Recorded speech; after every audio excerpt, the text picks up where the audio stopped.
अस्सलाम वालेकुम वरहमतुल्लाहि वबरकातुहू औज़ु बिल्लाहि मिनश शैतानिर रजीम बिस्मिल्लाहिर रहमानिर रहीम శాపగ్రస్తుడైన సైతాన్ బారి నుంచి సృష్టికర్త అయిన అల్లాహ్ యొక్క రక్షణని అల్లాహ్ యొక్క సాయం రక్షణ వేడుకుంటూ ఉన్నాను ఆమీన్. అల్లాహ్ ప్రవక్త ముహమ్మద్ సల్లల్లాహు అలైహి వసల్లం గారిపైన శాంతి సేవలు కురిపించడం వల్ల ఆమీన్. ఈరోజు మనం ఖురాన్లో ఉన్నటువంటి మరియు హదీసుల్లో ఇంకెక్కువగా వివరించబడ్డటువంటి కొన్ని ఆరాధనల గురించి తెలుసుకోబోతూ ఉన్నాము. ముందుగా మనందరికీ సరైన భాగ్యాన్ని మార్గాన్ని ప్రసాదించమని ప్రవక్త ముహమ్మద్ సల్లల్లాహు అలైహి వసల్లం గారిపైన శాంతి సేవలు కురిపించమని నేను అల్లాహ్ని ప్రార్థిస్తూ ఉన్నాను ఆమీన్. ఖురాన్ మరియు హదీసుల్లో రెండు ఇస్లామిక్ జీవన విధానానికి మూల స్తంభాలు. ఇస్లామిక్ జీవన విధానానికి ఖురాను హదీసు రెండు మూల స్తంభాలు. ఎలాగైతే ఇస్లామిక్ మూల స్తంభాలు 5: కల్మా, అషదు అన్న లా ఇలాహు ఇల్లల్లాహు వా అషదు అన్న ముహమ్మద్ అబ్దుహు వా రసూలుహు, అల్లా తప్ప ఆరాధనకు అర్హులు ఎవరు లేరు కారు, మరియు ప్రవక్త ముహమ్మద్ సల్లల్లాహు అలైహి వసల్లం గారు ఆయన కూడా ఒక మానవుడు, అల్లా ఆయన ప్రవక్తగా ఎన్నుకున్నాడు, ఆయన అల్లా యొక్క దాసుడు, అల్లా యొక్క ప్రవక్త. ఇక రెండవది ఈ యొక్క కల్మాని ఒప్పుకున్న తర్వాత మరి రెండవది నమాజ్, ప్రతిరోజు 5 పూటల నమాజ్, మరియు మూడవది రంజాన్ నెల మొత్తం కూడా ఉపవాసాలు, మరియు నాలుగవది ఎవరికైతే సంపాదన ధనం ఇచ్చాడో వారిపైన జకాత్ విధి దానం, మరియు ఎవరికైతే ఇంకెక్కువ మరి యొక్క సంపాదించాడో వారికి పైన హజ్. ఈ యొక్క 5 విషయాలు ఏ విధంగా అయితే ఈ యొక్క మూల స్తంభాలు ఇస్లాంలో, ఈ యొక్క ఇస్లాంని ఆచరించడం కోసం, ఇస్లామిక్ జీవన విధానాలు పాటించడం కోసం ఈ యొక్క ఖురాన్ మరియు హదీసులు కూడా చాలా మూలమని చెప్పడం జరుగుతూ ఉంది. ఖురాన్ ప్రాథమిక ఆదేశాలను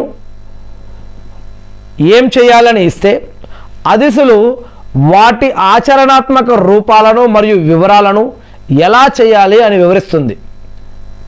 మనం ఈ యొక్క ప్రసంగానికంటే ముందు మనం ఇంకొక అంశాన్ని తెలుసుకోవడం జరిగింది. ఏంటది? అసలు ఖురాన్ అంటే ఏమిటి, హదీస్ అంటే ఏమిటి, ఖురాన్లో లేనివి హదీసుల్లో ఉన్న విషయాలు ఏమైనా ఉన్నాయా, హదీసు లేకపోతే ఇస్లాం ఆచరణ సాధ్యమా కాదా, ఖురాన్ మరియు హదీసు మధ్య తేడాలేంటి, హదీసుల గురించి చెప్పే ఖురాన్ వాక్యాలు ఏమైనా ఉన్నాయా, ఖురాన్లో 40కి పైన ఎక్కువ సార్లు అతివుల్లా రసూలు అని ఎందుకు చెప్పబడింది, ఖురాన్లో ఎన్ని రకాల వాక్యాలు ఉన్నాయి, వాటిని ఎలా అర్థం చేసుకోవాలి, మరియు ఖురాన్ లేకుండా హదీసులను, హదీసు లేకుండా ఖురాన్లను అర్థం చేసుకునే అవకాశం ఉందా, ఇలాంటి అనేక అంశాలను మనం ఇంతకుముందు తెలుసుకోవడం జరిగింది ఈ యొక్క ప్రసంగానికంటే ముందు. మరి ఈరోజు ఈ యొక్క ఖురాన్ మరియు హదీసుల్లో వీటిలో మరి హదీసుల్లో ఉన్న ఆరాధనల గురించి చెప్పడం జరుగుతూ ఉంది.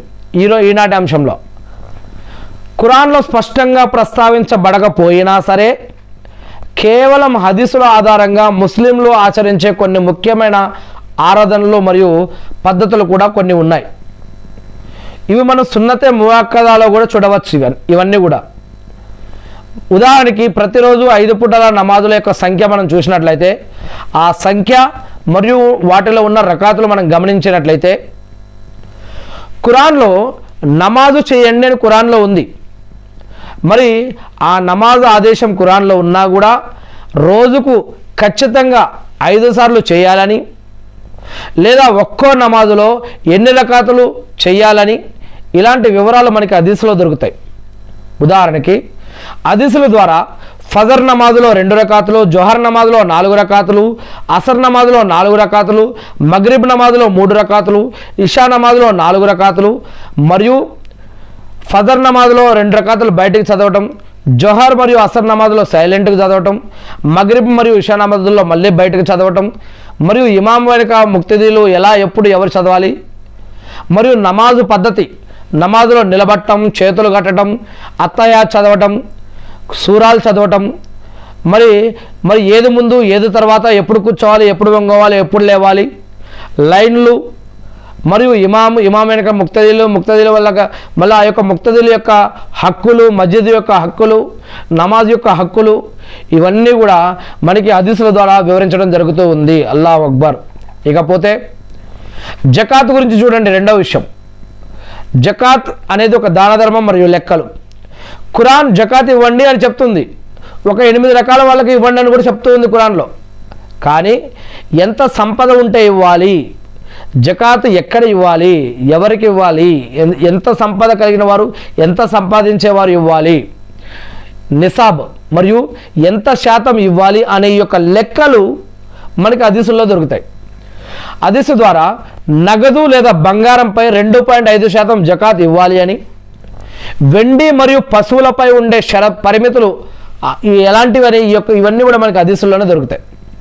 ఇక మూడవది సున్నత్ మరియు నఫిల్ నమాజులు. ఫరజ్ నమాజులు 5 నమాజులు అని చెప్పుకోవడం జరిగింది. ఈ యొక్క ఫరజ్ నమాజులే కాకుండా నఫిల్ మరియు సున్నత్ నమాజులు కూడా ఉంటాయి.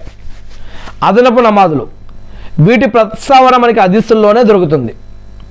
ఉదాహరణకి తహజ్జుద్ నమాజ్, రాత్రిపూట రాత్రి చివరి భాగంలో చేసే నమాజ్, మరియు తరావీ నమాజ్, ఇస్తఖారా నమాజ్, ఇస్రాక్ నమాజ్, చాప్త్ నమాజ్, సున్నతే మొక్కదా, నమాజ్కు ముందు నమాజు తర్వాత చేసే సున్నతులు, మస్జిద్లోకి ప్రవేశించగానే చేసే నమాజులు, ఇంకా ఇతర నమాజులు కూడా ఉన్నాయి, జనాజా నమాజులు. ఇవన్నీ కూడా మనకి హదీసుల్లోనే దొరుకుతుంది. ఉదాహరణకి వితర్ నమాజ్, ఇషా నమాజు తర్వాత చదివే వితర్ నమాజ్ మరియు అందులో చదివే దువాయే కునూత్, ఇవన్నీ కూడా హదీసుల్లోనే మనకు దొరుకుతుంది. ఇక ఈద్ నమాజులు, ప్రతి ముస్లింకి 2 పండుగలు ఉన్నాయి, ఈదుల్ అదా, ఈదుల్ ఫిత్ర్. ఈదుల్ ఫిత్ర్ అంటే రంజాన్ పండుగ, ఈదుల్ అదా అంటే కుర్బానీ బక్రీద్ పండుగ. మరి ఈ 2 పండుగల యొక్క నమాజులు, వాటి యొక్క రూల్స్ అండ్ రెగ్యులేషన్స్, ఆ పండుగల్లో చేయాల్సినవి, ఆ పండుగల తర్వాత మధ్యలో ముందు తర్వాత చేయాల్సినవి, ఆ నమాజుల్లో ఉండే అదనపు తక్బీర్లు, వాటి యొక్క పద్ధతి పూర్తిగా హదీసుల ద్వారానే మనకు దొరుకుతుంది. అల్లాహు అక్బర్. మరి ఇవన్నీ కూడా ఖురాన్లో ఒక వర్డ్ చెప్తే దానికి పూర్తి వివరాలన్నీ కూడా హదీసుల్లో మనకు దొరుకుతాయి. ఇక ఇంకొక విషయం, 6వ విషయం జనాజా నమాజ్. ఉదాహరణకి అంత్యక్రియలు, ఎవరైనా మరణించినప్పుడు మరణించిన వ్యక్తి కోసం చేసే ప్రార్థన జనాజే నమాజ్. మరియు దాని పద్ధతి ఖురాన్లో మనం చూసినట్లయితే దొరకదు, కానీ ఇది పూర్తిగా ప్రవక్త ముహమ్మద్ సల్లల్లాహు అలైహి వసల్లం యొక్క బోధనల నుంచి మనకు దొరుకుతుంది. ఆయన ఆచరించి చూపించారు కూడా. ఆయన ఎవరి జనాజా నమాజ్ చదివారు, ఎవరిది చదవలేదు, ఏం దువాలు చేశారు, ఇవన్నీ కూడా మనకి జనాజా నమాజ్కు సంబంధించిన విషయాలన్నీ కూడా హదీసుల్లోనే దొరుకుతాయి. మరియు ఎవరైనా మరణిస్తే వారికి గుసుల విషయంలో కానీ జనాజా విషయంలో కానీ ఎన్ని రకాల నమాజ్ చదవాలి, ఎన్ని తక్బీర్లు చేయాలి, వారిని ఎలా ఖననం చేయాలి, ఈ విషయాలన్నీ కూడా మనకి ఖురాన్ నుంచి కాకుండా హదీసుల నుంచి చాలా విషయాలు దొరుకుతాయి. అంటే ఖురాన్ మరియు హదీసులు విడి భాగాలు అయితే కావు, ఎందుకంటే 2 కూడా అల్లాహ్ తరపు నుంచి అవతరింపబడ్డవే. ఖురాన్లో ప్రవక్త మీకు దేనిని ఇస్తారో దానిని తీసుకోండి, దేని నుంచి వారిస్తారో దాని నుంచి మీరు ఆగిపోండి అని 59వ సూర 7వ వాక్యంలో చెప్పడం జరిగింది. అంటే ఈ ఆయతు ప్రకారం ఇంకా అనేక ఆయతుల ప్రకారం హదీసుల్లో ఉన్న ఆరాధనలను ఆచరించడం కూడా ఖురాన్ ఆదేశాన్ని పాటించడమే. కావాలంటే మీరు చూడొచ్చు, అతిఉల్లాహు అతిఉల్లా రసూల్ అని ఖురాన్లో ఈ యొక్క 2 పదాలని 40 కంటే ఎక్కువ సార్లు చెప్పడం జరిగింది. మరి నమాజు రకాతులు ఖురాన్లో ఎందుకు లేవు, మరి ప్రవక్త ముహమ్మద్ సల్లల్లాహు అలైహి వసల్లం గారి ద్వారా ఎందుకు చెప్పబడింది, ఈ యొక్క విషయాలు కూడా మీరు లోతుల్లోకి వెళ్తే తెలుసుకోవచ్చు. ఇవి అందుకే ఖురాన్ మరియు హదీసులు రెండింటిని బ్యాలెన్స్ చేసుకుంటూ ముందుకు పోవాల్సిన అవసరం ఉంది. మరి హదీసుల ద్వారా మాత్రమే మనకు తెలిసిన మరికొన్ని ఆరాధనలు మరియు జీవన సూత్రాలను కొన్ని మనం చూసాం ఇప్పటివరకు. కానీ ఖురాన్ యొక్క ఆజ్ఞలను ఏ విధంగా ఆచరించాలో మనకు హదీసులు నేర్పిస్తూ ఉంటాయి. ఉదాహరణకి హజ్ యాత్ర. ఖురాన్లో హజ్ చేయండి అని ఉంది, కానీ దానిలో ప్రతి అడుగు గురించి హదీసులో స్పష్టంగా చెప్పడం జరిగింది. తవాఫ్ గురించి, సయ్యి గురించి, అరఫా మైదానం గురించి. తవాఫ్ అంటే కాబా చుట్టూ ఎన్నిసార్లు తిరగాలి, 7 సార్లు తిరగాలి, ఎలా తిరగాలి. సయ్యి అంటే సఫా మరియు మర్వా కొండల మధ్య పరిగెత్తడం కానీ ఎన్నిసార్లు తిరగాలి, ఎన్నిసార్లు పరిగెత్తాలి లేదా నడవాలి. ఇక అరఫా మైదానం గురించి అక్కడ గడపడం మరియు సైతాన్ యొక్క కంకర్రాలు రమ్మి కొట్టడం, మరి ఈ యొక్క పద్ధతులన్నీ కూడా ప్రవక్త ముహమ్మద్ సల్లల్లాహు అలైహి వసల్లం గారు నేర్పినవే. ప్రవక్త ముహమ్మద్ సల్లల్లాహు అలైహి వసల్లం గారు స్వయంగా మీరు హజ్ పద్ధతులను నా నుండి నేర్చుకోండి అని చెప్పడం జరిగింది. మరియు నమాజ్ గురించి కూడా, నేను నమాజ్ ఎలా చేస్తూ ఉండగా మీరు చూస్తున్నారో మీరు కూడా అలానే నమాజ్ చేయండి అని చెప్పడం జరిగింది. హజ్ కూడా అలాగే చెప్పడం జరిగింది. మరియు అజాన్ గురించి కూడా హదీసుల్లోనే ఉంటుంది. ముస్లింలను నమాజు కోసం పిలిచే అజాన్ పద్ధతి మరియు అందులోని పదాలు ఖురాన్లో మనం చూస్తే మనకి ఖురాన్లో లేకపోయినా హదీసుల్లో ఈ యొక్క విషయం ఉంటుంది. ఇది ప్రవక్త ముహమ్మద్ సల్లల్లాహు అలైహి వసల్లం గారి యొక్క కాలంలో స్వప్నాల ద్వారా మరియు ప్రవక్త గారు దానిని ఆమోదించిన పద్ధతి సున్నత ప్రకారం ఈ యొక్క అజాన్ అనే పద్ధతి మనకు దొరుకుతుంది.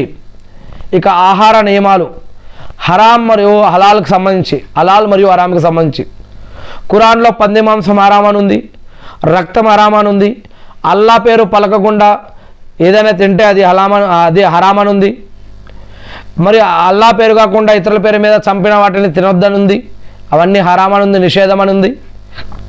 అయితే ఇంకా మరికొన్ని నిషేధాలు ఖురాన్లో చెప్పనివి, ప్రవక్త ముహమ్మద్ సల్లల్లాహు అలైహి వసల్లం గారు చెప్పినవి కూడా ఉన్నాయి.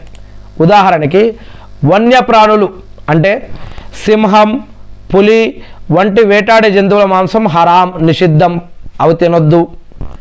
అంతేకాకుండా పక్షులు అంటే గద్ద, డేగ ఇలాంటి గోర్లతో వేటాడే పక్షుల యొక్క మాంసాన్ని కూడా తినొద్దు.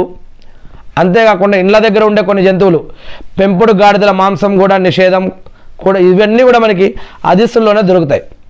ఇక ఖురాన్ మరియు హదీసుల మధ్య సంబంధం చూసినట్లయితే ఖురాన్లో నమాజు చేయండి అని ఉంది, ఇప్పటిదాకా మనం చెప్పుకున్నాం. కానీ ఏ సమయంలో చేయాలి, ఎన్ని రకాతులు చేయాలి, ఏ పద్ధతిలో చేయాలి, ఇదంతా కూడా హదీస్ వివరిస్తుంది. పేదలకు జకాత్ ఇవ్వండి అని ఖురాన్లో ఉంది. సంపదలో 2.5% ఇవ్వాలని హదీసులో ఉంది. ఏ ఏ వస్తువులపై ఇవ్వాలి కూడా హదీసుల్లోనే వివరించబడింది. ఇక రంజాన్ నెలలో ఉపవాసం ఉండండి అని ఖురాన్లో చెప్పడం జరిగింది. కానీ సహ్రీ, ఇఫ్తార్ సమయాల గురించి ఇంకా అనేక రకాల ప్రశ్నలు, సమాధానాలు, ఉపవాసం దేనివల్ల విగుతుందో ఇంకా అనేక రకాల రూల్స్ అండ్ రెగ్యులేషన్స్ హదీసులో చెప్పడం జరుగుతుంది. మరియు అల్లా కోసం హజ్ చేయండి అని ఖురాన్లో ఉంది. కానీ ఇహ్రాం కట్టడం నుండి కుర్బానీ వరకు ప్రతి అడుగు గురించి, హజ్లో మరియు ఉమ్రాలో ఉన్న ప్రతి విషయం గురించి మరి మనకి హదీసుల్లో చెప్పడం జరుగుతూ ఉంది. ఇక ఇంకొక విషయం, వృషణాల శుద్ధి అంటే మిస్వాక్, పళ్ళు తోముకోవటం మరియు శుభ్రతకు సంబంధించిన అనేక సూక్ష్మ నియమాలు హదీసుల ద్వారానే మనకు అందాయి. ఉదాహరణకి 40 రోజుల్లోపే గోళ్ళు కత్తిరియాలి. 40 రోజుల్లోపు ప్రతి జుమ్మాకి శుక్రవారం కూడా గోళ్ళు కత్తిరేయటం కానీ, నాభి కింద బొడ్డు కింద ఉన్న ఎంట్రుకలు తీసేయటం కానీ, లేదా ఈ యొక్క మీసాలని నోట్లో పడకుండా కత్తిరించడం కానీ, ఇంకా ఇలాంటి ప్రతి శుక్రవారం గుసులు స్నానం చేయడం కానీ, ప్రతిరోజు శుభ్రంగా ఉండటం గురించి కానీ, మరియు రంజాన్కి సంబంధించిన విషయాలు కానీ ప్రతి 40 రోజుల లోపే ఈ యొక్క మరి ఎవరైతే ఈ యొక్క బొడ్డు కింద లేదా నాభి కింద ఉన్నటువంటి వెంట్రుకలు, చంకల కింద ఉన్నటువంటి వెంట్రుకలు తీసేయటం కానీ, ఈ యొక్క మీసాల విషయంలో కానీ, మళ్ళీ ప్రతిరోజు చేసే మిస్వాక్ విషయాలు కానీ ఇవన్నీ కూడా మనకి హదీసుల్లోనే దొరుకుతాయి. అది ఆడవారైనా మగవారైనా సరే, ఎవరైనా సరే, మరి పెద్దవారైనా సరే, మధ్యవారైనా సరే, ముసలివారైనా సరే, ఎవరైనా సరే ఈ యొక్క పరిశుభ్రతలన్నీ కూడా పాటించాలి అని మరి ఇస్లాం తెలియజేస్తూ ఉంది. ఇవన్నీ కూడా మనకి హదీసుల్లో దొరుకుతాయి. కొన్ని విషయాలు ఖురాన్లో ఉంటే మరికొన్ని విషయాలు హదీసులో ఉన్నాయి. ఇక బంగారం మరియు పట్టు గురించి, పురుషులు బంగారం ధరించకూడదు అని, పట్టుబట్టలు వేసుకోకూడదు పురుషులు అని, ఇది నిషేధమని ఇది హదీసుల్లో చెప్పడం జరుగుతుంది. ఇక సలాం గురించి కనుక చూసినట్లయితే సలాంని వ్యాపింపజేయండి అని ఖురాన్లో మనం చూస్తూ ఉన్నాం. అత్యుత్తమ పద్ధతిలో మీరు ఇతరులకు సలాం చేయండి అని చెప్పడం జరిగింది.